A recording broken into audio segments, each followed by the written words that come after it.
Ya, apa yang terjadi jika kita kurang tidur? Kita sulit untuk belajar, mengingat, dan mengambil keputusan. Kemudian perubahan kepribadian, mudah emosi, mudah tersinggung. Ya, kemudian reaksinya jadi lambat. Mungkin kalau kita bilang sekarang adalah loading lambat atau lola.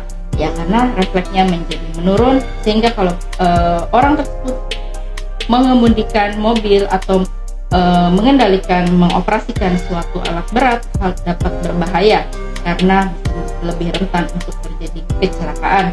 Kemudian juga dapat mengakibatkan gangguan kesehatan, karena penelitian juga mengatakan bahwa orang-orang yang tidurnya kurang dari 6 jam, maka faktor hormonalnya seperti adrenalin dan sebagainya akan meningkatkan kadar kolesterol dan gula darah pada orang tersebut. Jadi sudah ada kaitan kurangnya lack of sleep, terutama di bawah 6 jam, dengan tingginya kadar kolesterol jahat dan kejadian resistensi insulin dan diabetes. Kemudian mudah terjadi depresi, obesitas tentu saja berkaitan dengan resistensi insulin dan hiperkolesterol tadi, penyakit jantung karena gangguan tidur, juga lack of sleep mengakibatkan perburukan dari kerja jantung, dan demensia atau kepikunan yang juga pada beberapa kondisi dapat mengakibatkan mengancam jiwa. Nah, bagaimana gangguan tidur didiagnosis? Gangguan tidur didiagnosis dengan adanya pemeriksaan di layanan kesehatan. Ada tes darah, penyebabnya apa, dan tes pencitraan. Kemudian akan diberikan suatu sleep diary atau catatan harian tentang tidur.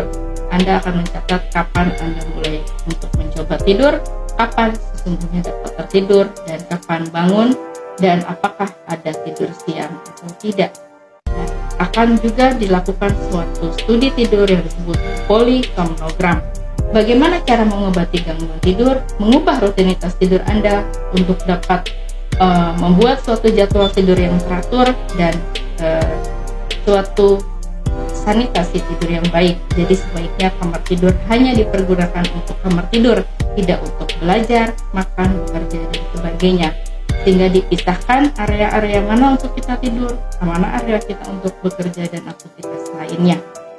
Kemudian ada terapi perilaku kognitif, yaitu untuk memberi latihan dan pengertian pada kognisi kita bahwa kapan kita memang butuh untuk tidur dan untuk dilatih agar tidur sesuai dengan waktu yang dibutuhkan dan tepat. Kemudian ada juga obat-obatan, namun pemilihannya tentu diserahkan kepada dokter dengan segala pertimbangan dan efek samping yang harus dipertimbangkan. Mengubah obat atau dosis jika terjadi kantuk yang berlebihan, dan menggunakan juga beberapa metode untuk mencari penyebabnya, apakah gangguan tidur tersebut pada orang itu yang terjadi.